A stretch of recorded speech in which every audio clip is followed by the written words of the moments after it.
انسان اچھی بات کو پھیلانا بھی صدقہ جاریہ ہے۔ خود بھی دیکھ اور دوسروں تک بھی پہنچا۔ کمنٹ میں سبحان اللہ لکھ کر جنت میں اپنا گھر بنا۔ بسم اللہ الرحمن الرحیم۔ اردو وائس کی طرف سے میں آپ لوگوں کو صدقہ دینے کے 10 فوائد شیئر کرنے جا رہی ہوں۔ صدقہ دینے سے کون کون سے 10 فائدے ہوتے ہیں؟ نمبر 1 ہے آفاتوں و مصیبتوں کے لیے ڈھال۔ عزتوں و نموز کی حفاظت کے لیے صدقہ ڈھال ہے۔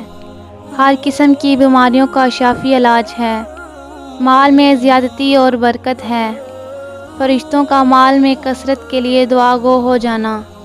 دل کی سختی کو ختم کرنے کا ذریعہ۔ اللہ عز و جل کا غصہ ٹھنڈا کرنے کا سبب صدقہ ہے اور بری موت سے حفاظت کرتا ہے۔ عذاب قبر اور جہنم سے حفاظت کرتا ہے۔ قیامت کی آگ اور بساتی گرمی میں ٹھنڈا سایہ ہے صدقہ۔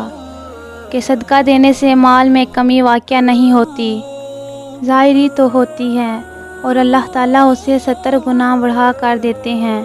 لوگوں نے اس ویڈیو پر لازمی عمل کرنا ہے اور آگے سے لازمی شیئر کرنا ہے۔ اگر یہ ویڈیو اچھی لگے تو لائک، شیئر اور سبسکرائب بھی کر دیں۔ جزاک اللہ خیر۔